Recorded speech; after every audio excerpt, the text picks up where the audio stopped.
Meus amigos, Konbanwa, boa noite. Dando sequência ao nosso estudo da vida intelectual, nós falaremos hoje especificamente sobre educação intelectual. O fim da educação intelectual é, antes de mais nada, a formação do juízo. Só isso. Aprender a ver bem as coisas e a aprender suas verdadeiras relações. Este é o objetivo. É fundamental também que a educação intelectual se subordine à educação moral como um meio a um fim. Então, formar o espírito é uma maneira de formar a vontade, afinando a consciência, dando-lhe mais esclarecimentos sobre seus deveres e alargando seu horizonte.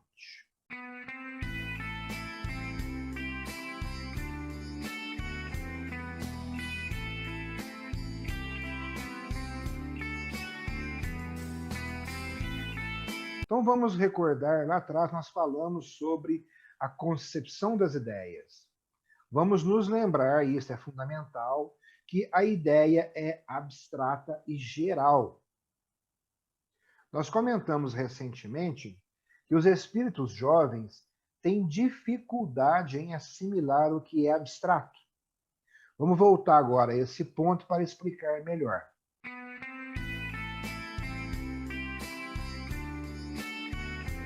Falando sobre abstração, temos que entender que um bom método de formação intelectual exige que nosso ponto de partida em tudo seja do concreto.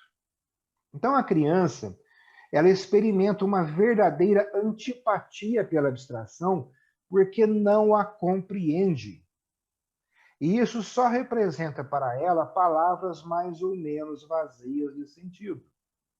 E atenção, não é só a criança que se enquadra aí, não, ok?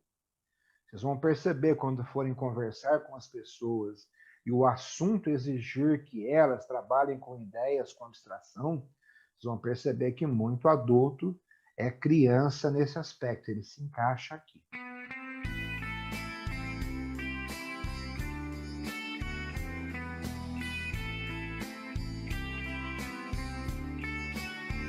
Porém, pessoal, como eu disse, nós devemos obrigatoriamente partir do concreto. Mas é necessário sair desse concreto e do singular, pois o que a educação intelectual nos pretende dar são as noções gerais, portanto, necessariamente abstratas. Então, temos que entender que o fim da formação do espírito são as noções gerais. As lições de coisas devem encaminhar às lições de ideias. Do contrário, serviriam de quase nada para a cultura intelectual.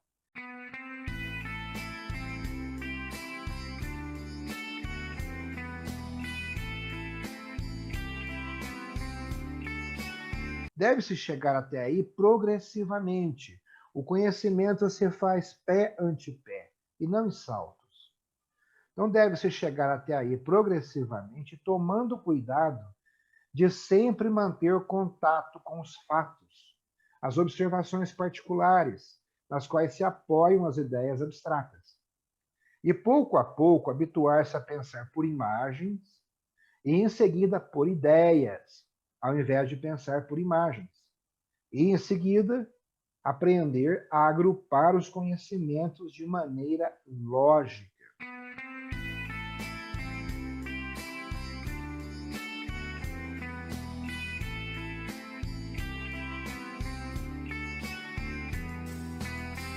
Então, ainda falando sobre a generalização, a criança generaliza com uma extrema facilidade, mas, muitas vezes, desajeitadamente, apoiando-se nas semelhanças mais longínquas e mais fantasiosas. Numa idade mais avançada, esse instinto generalizador se torna mais cauteloso, mas permanece facilmente prematuro e arbitrário sem que a experiência seja bem sucedida em corrigir este defeito. As causas destas generalizações indiscretas na criança, iremos encontrá-las na deficiência de vocabulário, na falta de reflexão e de conhecimentos precisos. No adulto, a causa é a irreflexão.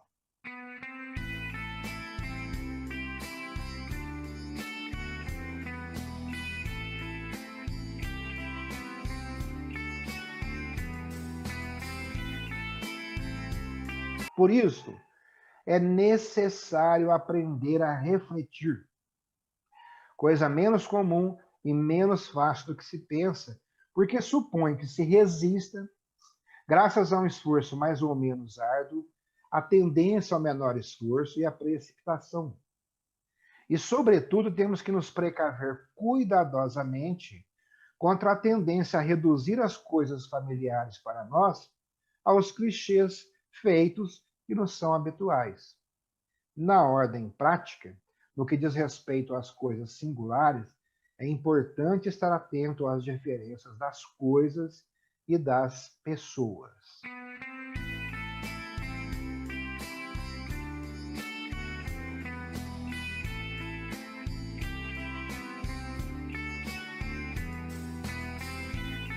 E aqui eu queria perguntar a vocês: vocês sabem o que é psittacismo? Então vamos lá, uma bengala intelectual. Esse palavrão representa uma perturbação psíquica que consiste em repetir as palavras sem ter em mente as ideias por elas representadas. Ou seja, é a repetição mecânica de noções não assimiladas. É um palavreado vazio e abundante, e a gente chama isso também de verborreia. É muito comum, vocês nem imaginam. Vocês vão perceber no treinamento, em abordagens para falar sobre o treinamento, como as pessoas falam de coisas que não conhecem. Já ouviram falar, repetem aquelas palavras, mas não sabem realmente a noção adequada àquele termo.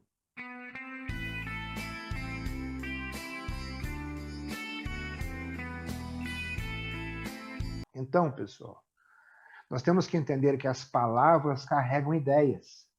Eles dão rigidez e estabilidade, ou seja, são indispensáveis.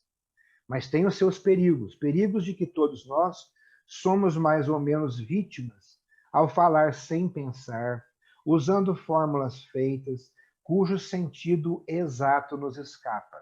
E palavras ressonantes, por exemplo, liberdade, justiça, tolerância e mais um monte de outras, que dissimulam ideias bastante vagas. E jamais se desconfiará suficientemente dessa tendência se contentar-se com palavras sem ir às ideias.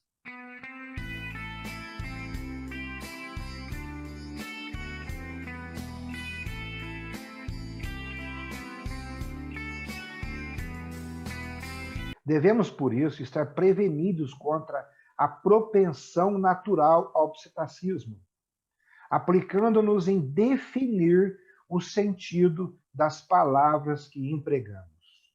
Por isso que nós começamos o nosso estudo com a lógica, com a definição, que eu falei que é algo extremamente importante para clarear as ideias. Não para evitar a utilização de palavras cujo sentido ignoramos, para afastar as palavras sonoras que só escondem noções confusas e que são apenas indício de um pensamento pobre e vago.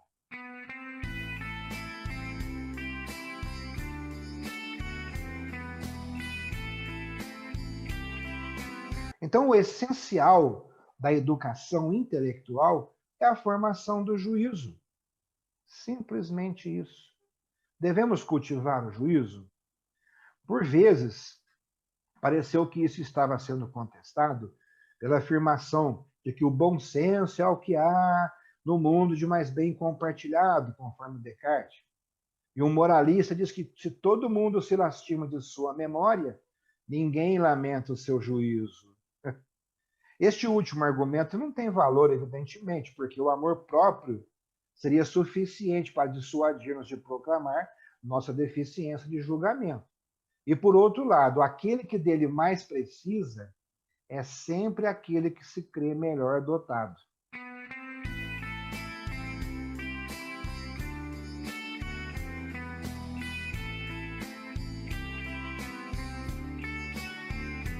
Então, a verdade é que os homens são muito desigualmente dotados quanto ao juízo, enquanto que alguns parecem ter o juízo naturalmente falso. Isso significa que cultivar o juízo é uma necessidade.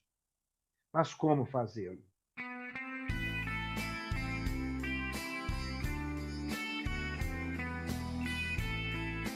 Sabem como fazê-lo? Primeiro, espírito de discernimento. Formar o juízo é formar o que se chama o espírito crítico. Vocês já leram nos nossos vídeos lá, a formação do espírito crítico, do pensamento crítico, né? Então, formar o juízo é formar o que se chama o espírito crítico ou o espírito de discernimento, a fim de chegar a substituir as crenças espontâneas e irrefletidas por crenças apoiadas em razões claras e fortes. A confiança e a disposição em crer nas afirmações de outras pessoas ou em adotar passivamente as maneiras de pensar e de sentir da sociedade em que vivemos pode nos levar a desilusões muito graves. Esta credulidade pode acarretar perigos e deve ser constantemente temperada pelo espírito crítico, que necessitamos então formar ou aperfeiçoar. Formar ou afinar.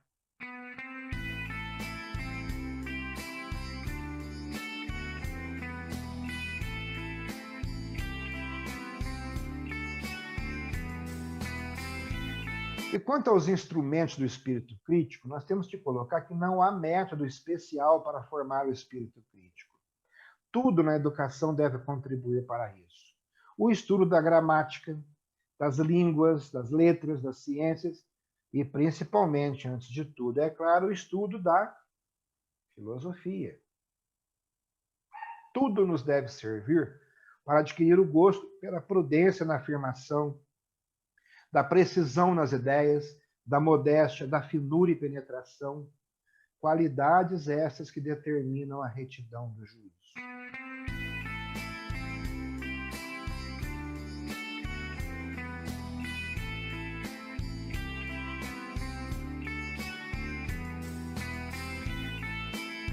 A vida social será também de grande auxílio.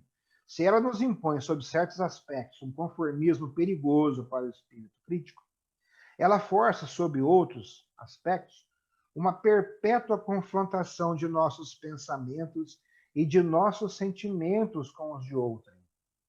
E por isso mesmo cria-nos a necessidade de apoiar nossas asserções e nossas crenças em razões precisas e claras, para convencer aos outros ou responder às suas dificuldades. Daí resulta para os espíritos ativos uma constante atualização dos seus juízos espontâneos, um enriquecimento e um aprofundamento de suas crenças refletidas.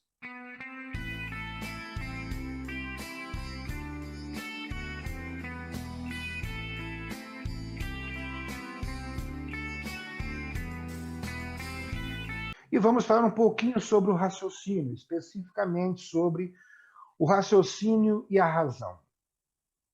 E aí eu pergunto, o raciocínio e a razão é a mesma coisa? São a mesma coisa? É uma única e mesma coisa? O raciocínio não é a razão. E existem muitos raciocínios que são um desafio à razão, sem deixar de ser em si mesmos de uma lógica inatacável. Os loucos, como se sabe, são muitas vezes maravilhosos lógicos, né? O mal está em que as premissas de seus raciocínios são absurdas. Muitos homens se lhes assemelham mais ou menos quando raciocinam sobre noções incompletamente elaboradas, sem nenhum cuidado de relacionar à experiência suas imprudentes deduções. E muitos espíritos revolucionários não foram mais do que maníacos do raciocínio vazio ou do contrassenso. E na vida corrente, nada é mais frequente do que esses raciocinadores improvisados. É assustador.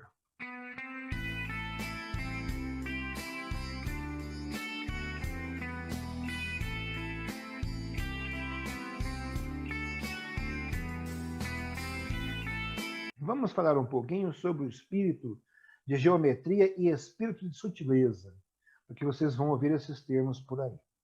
Então, pelo que nós comentamos, pelo que nós discutimos, conclui-se que o raciocínio não poderá valer absolutamente por si mesmo. A aptidão lógica, o rigor no encadeamento das ideias são qualidades preciosas, desde que acompanhados pelo bom senso, pela atenção à experiência, pela previsão das exceções e pelo vivo sentimento da complexidade do real, que impedem de considerar as coisas da vida com a rigidez própria da matemática. E tem um pensador aí, o Pascal, e isso é o que ele queria dizer quando aconselhava que estivessem sempre associados o espírito de geometria e o espírito de sutileza.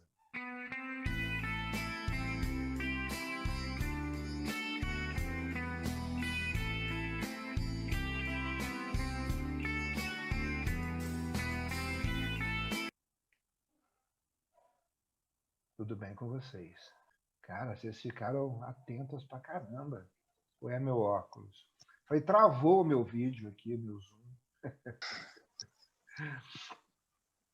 Tranquilo, pessoal. Nós estamos revendo conceitos básicos atrás, só que colocados de uma forma agora um pouquinho mais profundo às vezes.